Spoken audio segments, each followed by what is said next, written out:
Overhead, the clouds looked swollen, not with rain, but something worse, something infected. Seeing this, the face of the man on the spotted Appaloosa curled into a grimace. The last thing he wanted right then was to be outside when those clouds finally let go of whatever they were holding on to. About a mile back, the town had just barely caught his eye. Hell, if he hadn't been up on that ridge, Frank might have ridden right on by. And that would have meant another night under the stars, another 10 hours of jumping at every sound, pointing iron at every snap and rustle. No doubt about it, after almost 2 weeks on the trail, the man was all sorts of ready to rejoin civilization. The simple fact was, given a choice, Frank McGrath much preferred the finer things: comfort and company, flavor and taste, and all the rest. To Frank, these were the things that made life worth living, things which on principle he was only too happy to pay for. Unfortunately, the spending of dollars had always come a lot easier than earning them. Even for someone like Frank, who was in fact a fair bit smarter than he looked.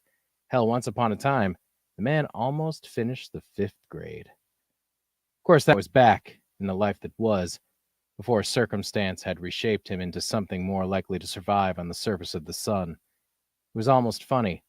Now he could hardly remember the boy named Francis, the one who had peered into his school books, not seeing the words printed there, but rather a life of action, women, and desperados, of the kind of hellfire that comes out of the end of a revolver. You know, I think I'm actually reading an older version of this. This might not be the one that's printed, but hey, fuck it, we're in it now. With a weary head shake, Frank licked his lips.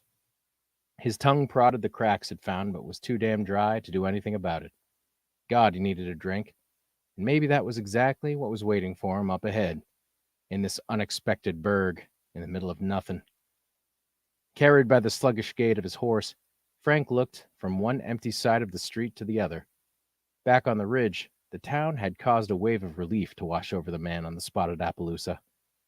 It had been the first settlement he'd glimpsed since barreling out of San Miguel in a storm of hot dust and cold lead.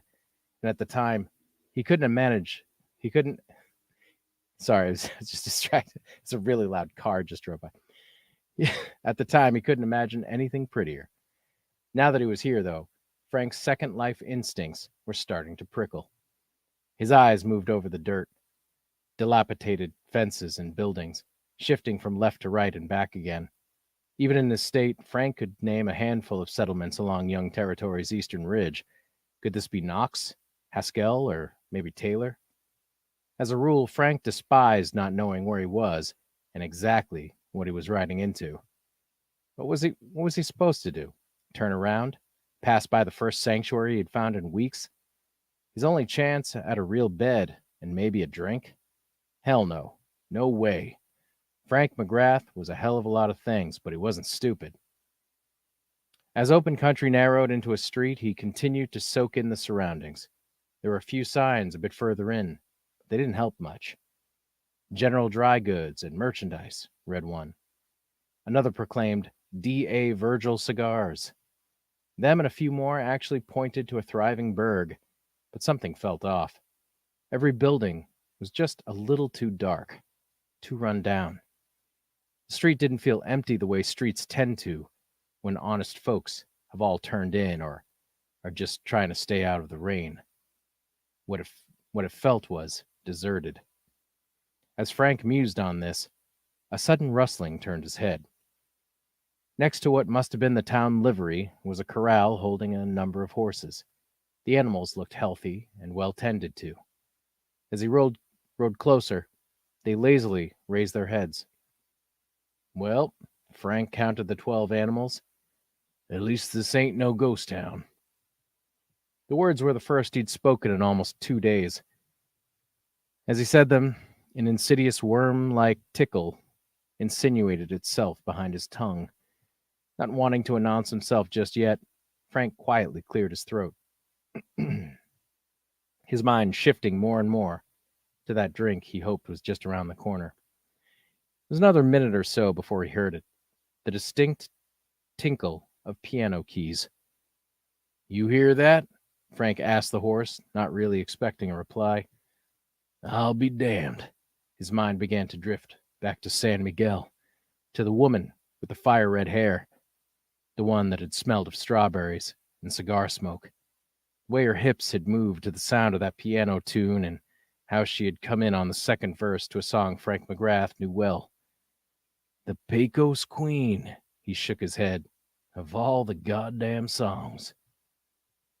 The spotted Appaloosa was urged to a stop before the obvious source of the music. The building had been erected right at the bend of the road and thankfully was labeled. Red letters adorned a dark wood sign, but were more weather-beaten than the face of the man trying to read them. Castigation Saloon. The words came slow and were punctuated by one more. Well, I can't say I love the sound of that. The horse gave a loud snort. Never heard of Castigation, Texas. New Mexico, neither. After once more sweeping his eyes behind and around, Frank leaned over to one side and spit. Then, following a clumsy dismount, he latched the horse to a post. As the animal lowered its head to a nearby trough, Frank's gaze lingered on the water. The surface looked like glass, like the darkest shade of black he had ever seen. For an instant, he could see the reflection of those ugly, pregnant clouds, but then the water began to roil as the Appaloosa took its first good drink in days. As Frank looked to the doors ahead, he felt the first drops of rain on the brim of his hat. He took a deep breath and let it out slow. Wherever in the hell this place was, he had apparently made it here just in time. With a slow creak, the door swung inward and banged against a small bell. The chime was startling, explosive, louder than dynamite in the dusty saloon. The newcomer's eyes narrowed and scanned. To his pleasant surprise, the place was considerably less empty than the street had been. In fact, many of the Castigation's tables were occupied by some rough-looking customers, all of them hunched over their drinks. As he began to cross the room, Frank's eyes swept over his fellow customers. His second life had afforded countless opportunities to be surrounded by men of this ilk, ugly, mean, and usually without any notion of how excruciatingly dumb they were. Just a handful of your standard-issue bushwhackers, hustlers, and sidewinders, all maybe, except for that one in the back. The Mexican had the darkest corner of the room all to himself. And like everyone else in the place, he seemed to be just sitting there, just contemplating his glass. Suddenly aware that he was staring, Frank faced front and approached the bar. Hello? His eyes were already devouring the half-full bottles of brown liquid lining the shelves. There was a room behind the bar, a room with a half-closed door and flickering candlelight just beyond. Anyone back there? When no answer came the second time, Frank took a breath. Then he slid one hand down the bar's surface. The wood was cool to the touch, polished and fine with brass accents. The distant cry from the worn, splintery surfaces of the bar he was using, he was used to sliding up to. No, sorry. A distant cry from the worn, splintery surfaces of the bars he was used to sliding up to. Impressed, Frank raised an eyebrow. Mounted behind the wall was a large rectangular mirror. It wasn't hard to relocate the man in the back, that big, swollen Mexican who continued to sit in his dark corner, just as still as ever. Looking only at the reflection, Frank tried his damnedest to think.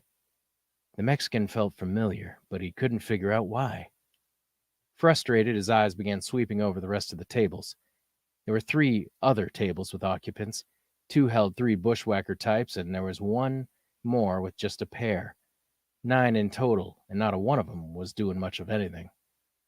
Every now and then a man would lift his glass, then stop before it reached his lips and put it back down again. It was almost as if these poor bastards had other things on their mind, as if, in reality, they were miles away. Altogether, it was damn weird. Frank's eyes moved then to an old piano. Like the bar itself, the instrument sat unattended. Suddenly, He realized that he couldn't recall the moment the music had stopped playing. In fact, the tune to the Pecos Queen was so fresh in his mind he almost started humming the damn thing. You play? The question sounded more like a statement of fact than a question. His eyes snapped over to see an attractive woman emerge from the room behind the bar. Her hair hung just past her shoulders and was blonde in the truest sense, yellow, like a prairie flower, like a ray of morning sun. The sight stirred something, reminding Frank McGrath that a man needed more than a little red eye to get him through. Well, she jibed. As he looked to those pools of hazel green, he suddenly discovered that he was no longer thirsty. Politely, he tipped his hat. Ma'am, he stammered like a boy of 12 before straightening up. I'm sorry? Well, said the woman, you're eyeballing that piano like it owes you money. Thought maybe you were looking for work. Oh, Frank shook his head. No, ma'am, not me. Besides, from the sound of things, you already got yourself a fine player around here somewhere. I heard him before. The woman crooked her head in confusion. Before? Yeah, not 2 minutes ago, as I was coming up the street. You tell him breaks over. It's been a while since I heard music like that. Be fine to hear some more. Mister, I don't know what you're talking about. No one's touched that piano in months. Last player I had was Duncan Styles, and he's been dead close to 3 months. She pursed her lips, shook her head in apparent regret. So, what'll it be? A glass was slammed down. The sound was so loud and sudden it sent a jolt through Frank's bones, one strong enough to make him feel as if his manhood had just been questioned. Whiskey, he nodded.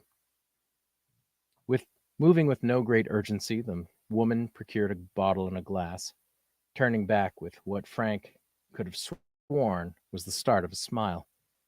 The sight, combined with the woman's alternating sway of hair and hip, was in a way that caused the aforementioned stirring to intensify in Frank's guts, there and lower. Refusing to drop that ghost of a smile, the blonde woman poured a stream of gold liquid from bottle to glass. The sight was perfection.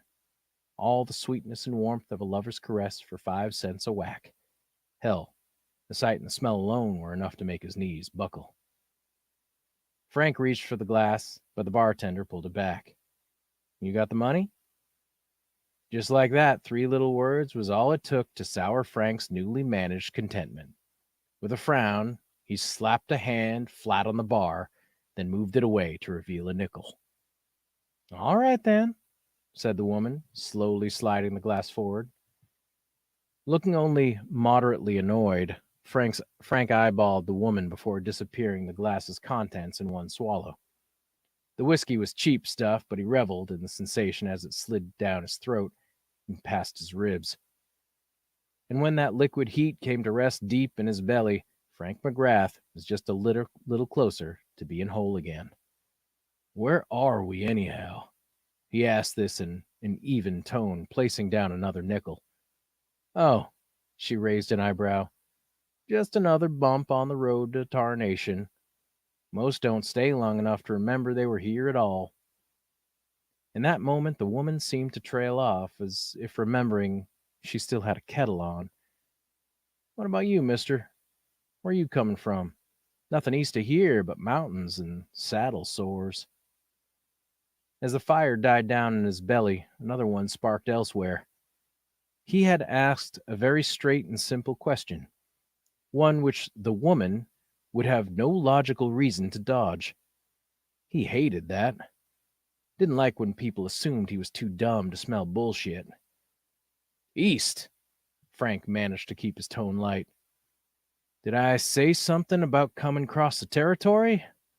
I come here from El Paso, he lied.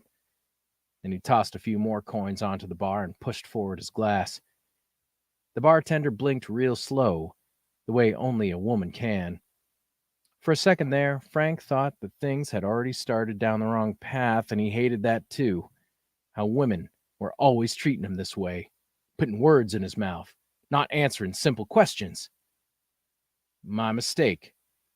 To Frank's surprise, the woman's tone verged on playful.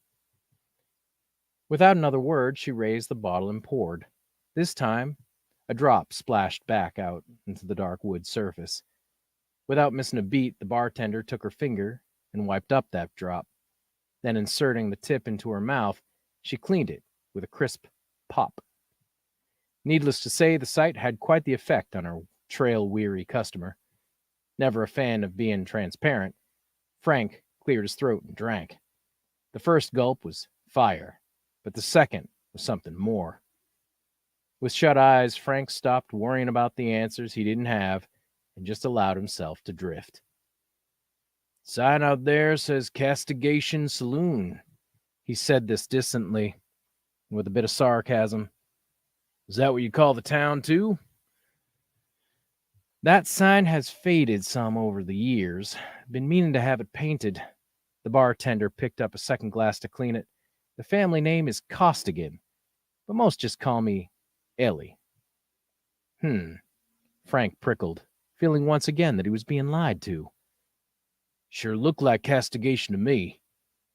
As I said, the woman went on, her words starting to slow as she watched Frank remove his hat and lay it on the bar. Been meanin' to have it repainted. You did say that. The words were dreamlike, but they seemed to conceal a warning.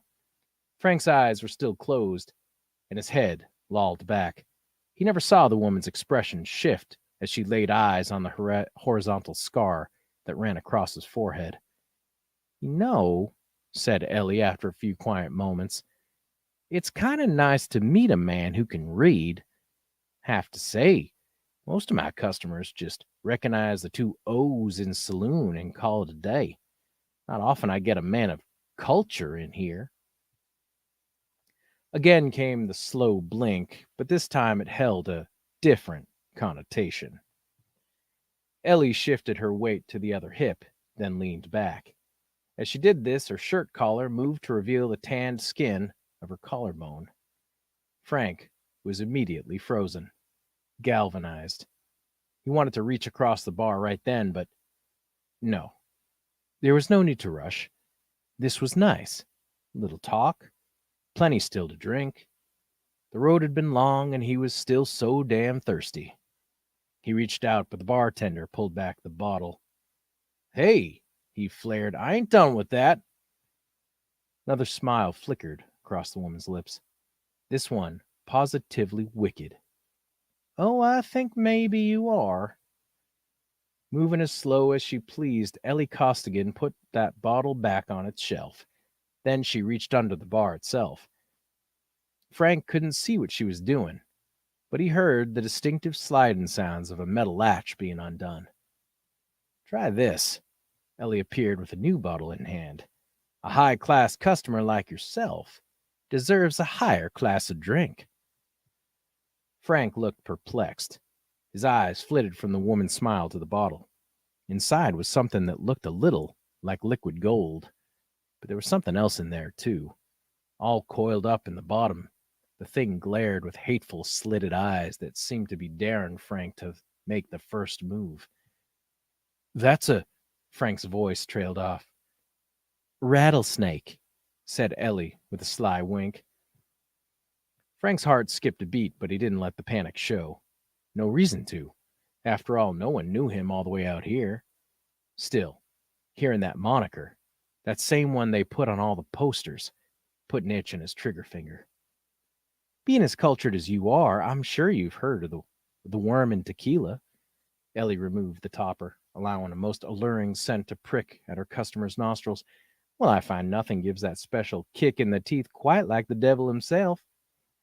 Trying to appear unshaken, Frank cleared his throat, wet his lips. Is it dead? Ellie laughed. Of course it's dead, silly. Do you know any snakes that can breathe whiskey? He stared back, just barely too perplexed to be offended. At that moment, he wanted golden liquid so bad it hurt. But something was off here. Had she just insulted him? Called him stupid? And for what? For asking a simple question? Hell, he had seen taxidermied snakes before, but The way this one bobbed in the liquid, shouldn't it be stiff? Well, said Ellie with a playful lilt, you want me to pour or what? Frank looked up, clearly stewing in his own vinegar. This your good stuff? The bartender nodded. And what have you been selling me so far? Horse piss? Frank was losing his cool, already almost yelling. Maybe. Utterly unflapped, Ellie winked and started to pour. But I didn't realize I had a customer that could appreciate the finer things. And besides, that's my mistake. Then this next one's on the house.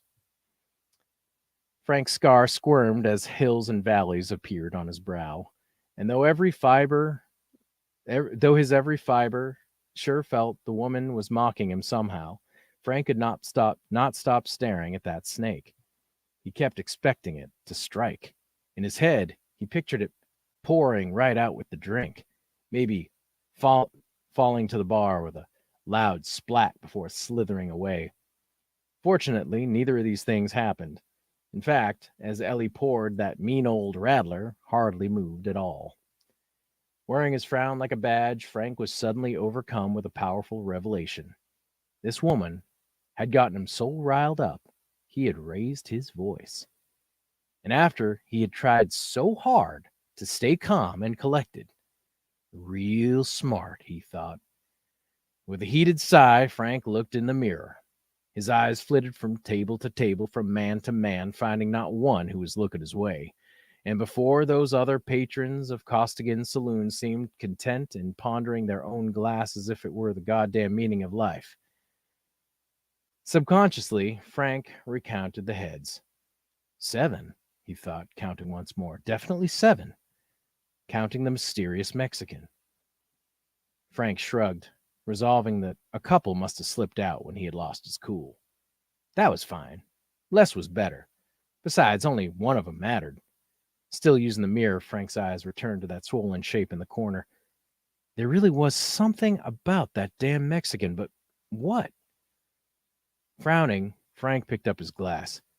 Then, like a flaming serpent, Miss Ellie's high-class stuff shot down into his belly. The sensation was ecstasy, a river of either paradise or perdition. In that moment, it was hard to know. Shit! The word was ejaculated as if by a man who had just been bitten by his own horse. Well, Ellie Costigan was smiling. I suppose I'll take that as a compliment. In that particular moment, she looked very pleased with herself. Still marveling at the flavor, Frank smacked his lips. The stuff was definitely whiskey, but like none that had ever crossed his palate. He could detect notes of all kinds, caramel and barley, and just the right balance of smoke. There was something else too, though, something subtle. He couldn't place it, something beneath the symphony. Slowly his eyes moved to the snake in the bottle. That there is an old family recipe. Ellie nodded proudly. Since Daddy went to heaven, I've been making it myself. I am very pleased it is to your liking. Liking may not be a strong enough word, darling. Again, Frank moved the glass to his lips, pausing to inhale before partaking of another sip. No point in denying it, the drink had him, body and soul. In fact, he had almost forgot about the big man in the back. Almost. After the last fiery drops slid past his tongue, Frank opened his eyes, more relaxed than a moment before. He looked up at the bartender, appreciating for the first time the freckles on the bridge of her nose and the ample roundness of her hips. Then noticing that she was being noticed, Ellie Costigan placed a hand on her bar and leaned forward to improve the man's view. By God, the woman was beautiful. How much? All of a sudden, Frank was wearing a wolfish grin. Excuse me? Ellie sounded offended, but only slightly. For the bottle. Oh, $5. Ellie backed off and turned to put the glass she had been cleaning away. Worth every penny. $5? Frank's tone had picked up a discreet edge. Think I'm stupid? The woman raised an eyebrow but said nothing as a silver dollar was pushed across the bar. If the first glass was on the house, this should cover what's left. The bartender didn't look at the money, just kept staring at her only customer. After a few seconds, she set down the bottle, sliding it over. No. He held up a hand, not wanting to touch the thing.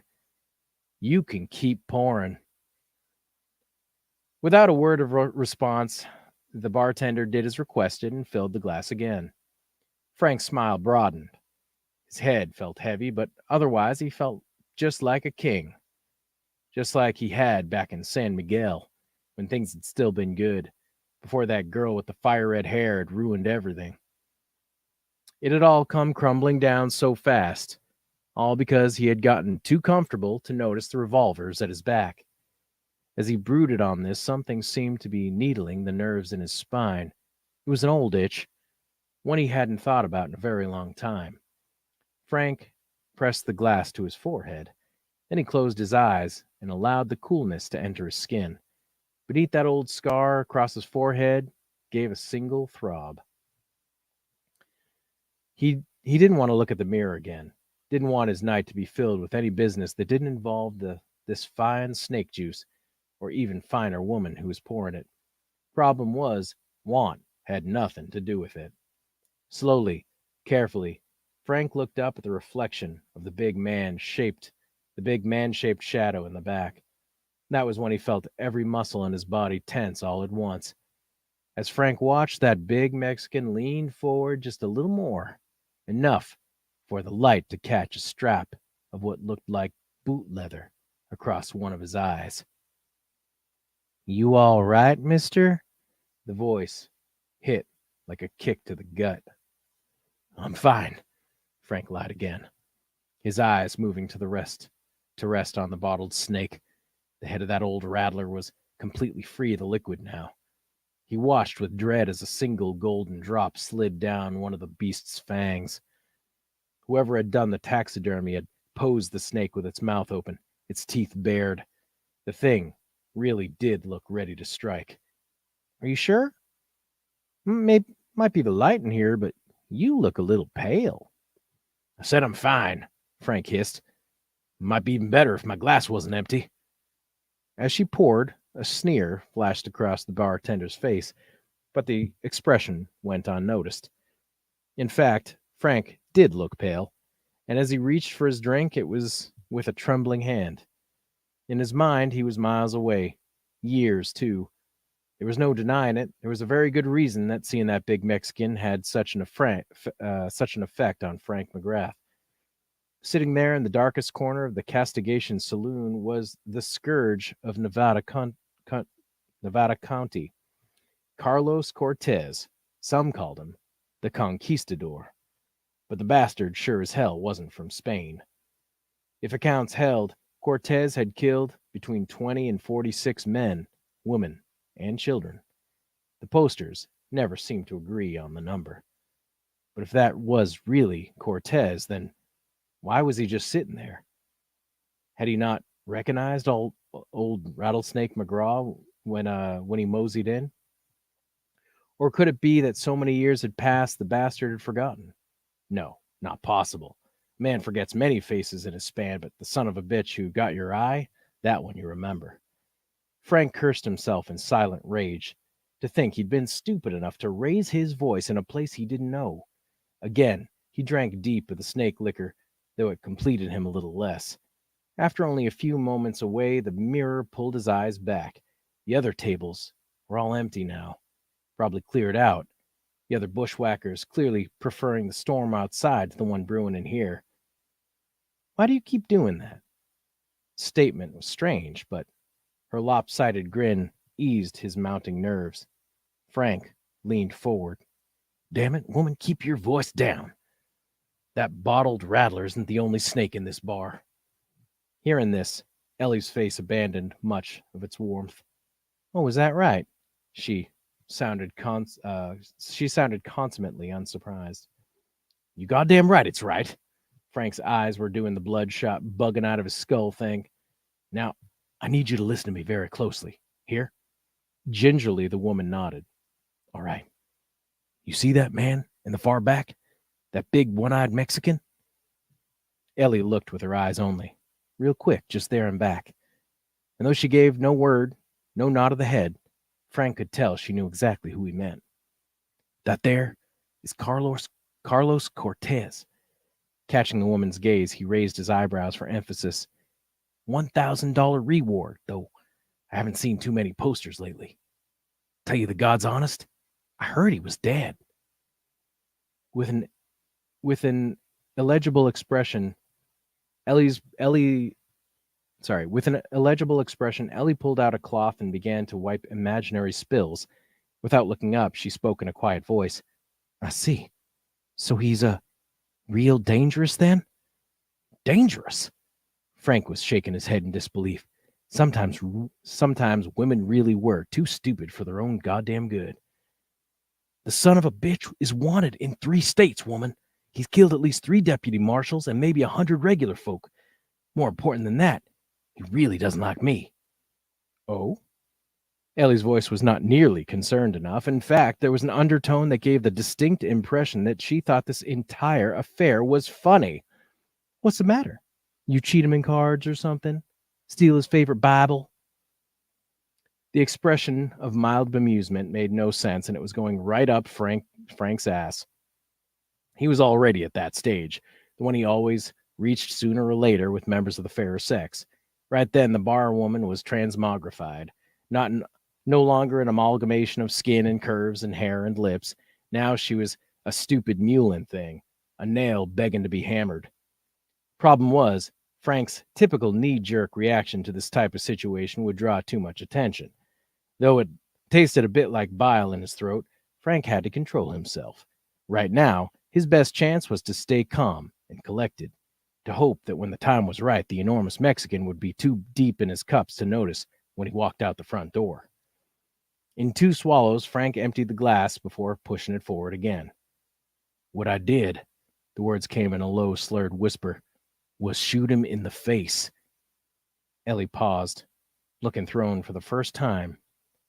It all happened pretty fast. We'd only been running together a couple of days.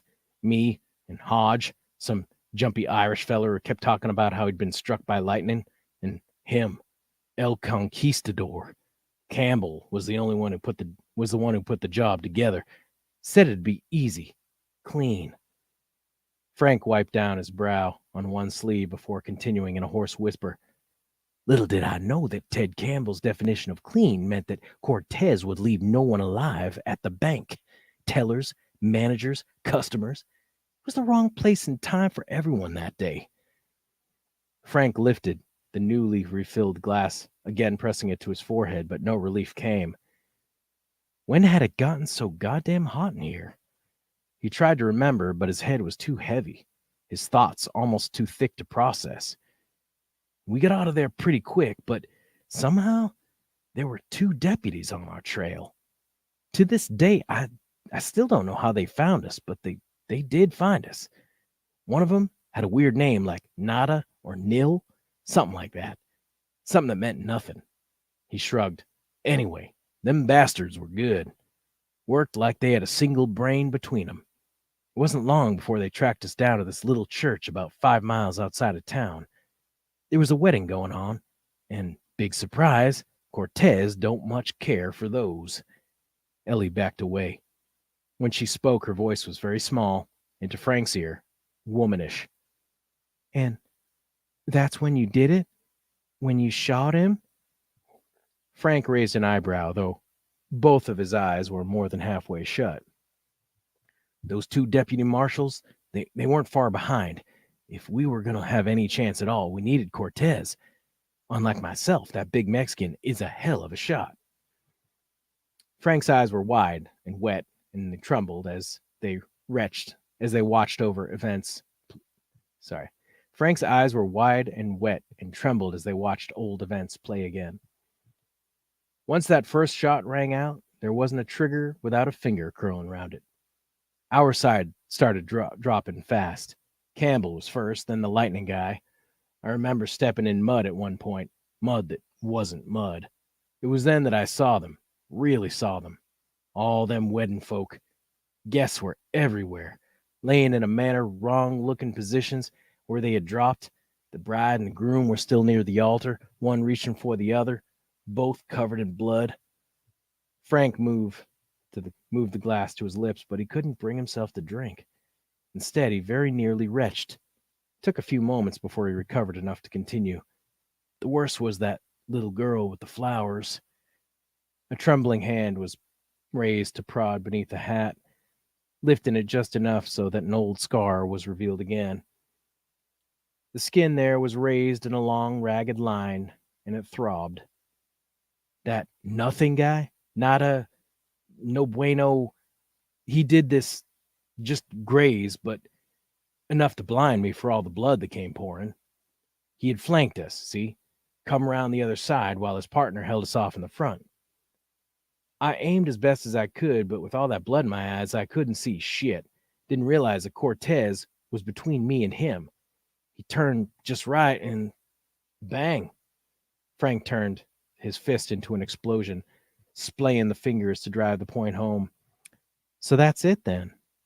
Ellie's voice was flat. That's it. That big Mexican was screaming something awful after that. I thought I killed him at first, but then he started shooting again.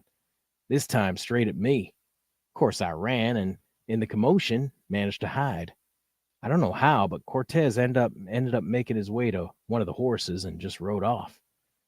Huh, said the bartender, one hand on her hip. So what happened to the deputies? He got one of them in the arm. He was bleeding really bad, but other than that, they got off scot-free. In fact, both got on their horses and rode after the real prize. Ellie cocked her head to one side. They just left you? Well, sure. For all they knew, El Conquistador was the only one left breathing. Hell, there were so many bodies around, all Hodge and I had to do was lay down. Must have been there for 20 minutes before getting up and riding in the opposite direction. A look of distaste washed over the barwoman's face, one that her customer didn't seem to appreciate. To him, it felt a lot like judgment. Don't fool yourself, Ellie darling, he spat. Just because someone hides behind a tin star doesn't mean he gives a damn about right and wrong. People are just people. No matter what side of the law a man is on, dollars are all he really loves. You really believe that? Hell yes, I do. My daddy used to say that every man's got a coin. When he comes into this world to take his first breath, the devil flips that coin. You know, just to see where the kid will end up. The thing is, heads or tails don't matter. All that really does is the coin is money. With enough of that, man can buy most anything. Sweat cascading down his reddened face, Frank moved his hand to cover the woman's. She could feel the wetness between his palm and hers. It was hot, practically boiling. I think you've got the wrong idea here, Miss Ellie offered the statement calmly, helpfully. This isn't that kind of establishment. Besides, she stepped away, wiping the back of her hand on her apron. You look like pounded shit, Frank. What? Frank stood up so fast it felt like his head hadn't joined the rest of his body. I didn't give you my damn name. Part of him knew he was being too loud, making too much of a scene, but that part was difficult to hear, overshadowed as it was by fever and a strange acrid taste down in his throat. Didn't need you to give it, Frank. She said the name as if it were an insult. Then, with a foxy grin and one eye on her customer, a piece of paper was produced from underneath the bar. This was flattened out and slid over. Blinking through the searing sweat, Frank looked down and began to read. Reward, $500. Wanted dead or alive. Notorious bad man, Rattlesnake McGraw.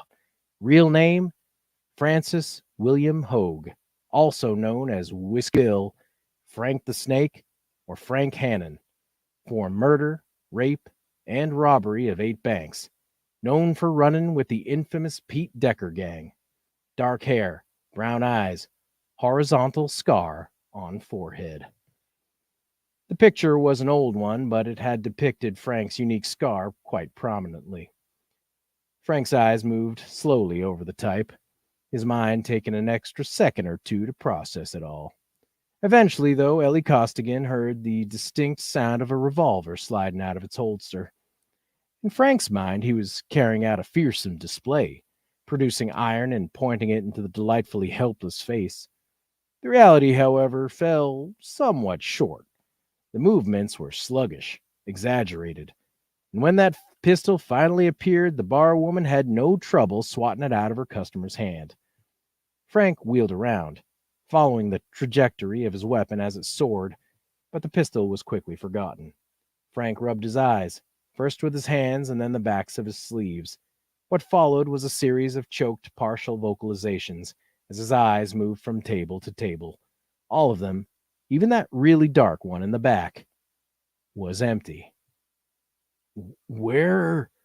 He slurred one word he slurred the one word question, following up following following it up with another. What? He stumbled back, his mind reeling, and as he looked to the door, he spotted the tiny bell which hung above. That was when Frank's stomach went cold. However badly he wanted the simple explanation to be the right one, that all those other customers couldn't have just gotten up and left. Even if the sounds of scooting chairs and boots on wood had been covered up by his brimming anger, there was no way he would have missed that bell. A shaky hand reached for his revolver. Before Frank remembered, it was no longer there.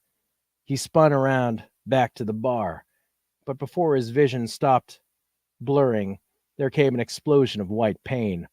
He was sent stumbling backwards, and as he fell, he slipped away into another place, another phase of matter. The crack of skull on wood was too loud to be real. Though Frank's eyes were open, it was a few seconds before he realized what the coppery taste in his mouth meant. In vain he tried to speak, but with half a tongue, forming words was going to take some time getting used to, likely more than he had. And so he simply lay there, just listening to the mule kick thrum of his heart, trying to understand what in the hell had happened. At that moment, he looked astounded and mortified, like someone had just caught him playing with his pecker. You know what? That look suits you, Frank. Ellie's voice pierced through the veil of fog and consternation. Or should I say rattlesnake? That's what they call you, right? The man on the floor sputtered, coughed, sullying his shirt with brownish red bile. Well, I think that's great, the woman's voice went on, almost poetic, considering what done you in at the end here. The footsteps were plodding and they were getting closer.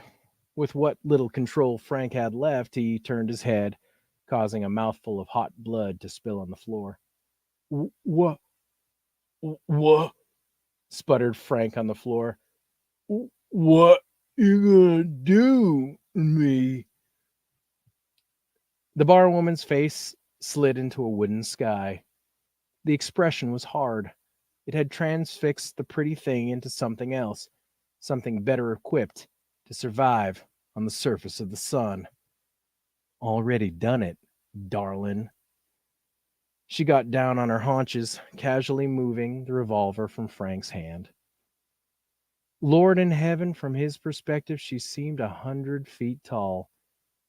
The stuff isn't easy to make, you know. Hell, most of my previous customers only managed a single glass before getting to where you are now. Gotta say, Frank, you have a hell of a constitution. Ellie sighed, looked out over the tables with somber green eyes. I can see them too, you know. Sometimes. When I look straight on, they always disappear. But every now and then, out of the corner of one eye or in a reflection, she snickered.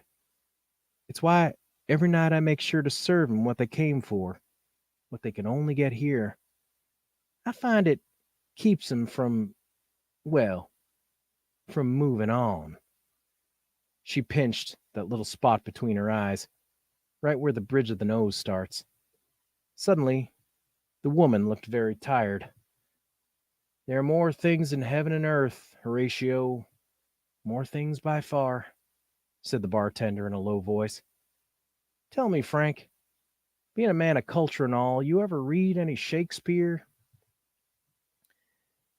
Eloise Costigan looked down for some sign of recognition, but the man was already dead.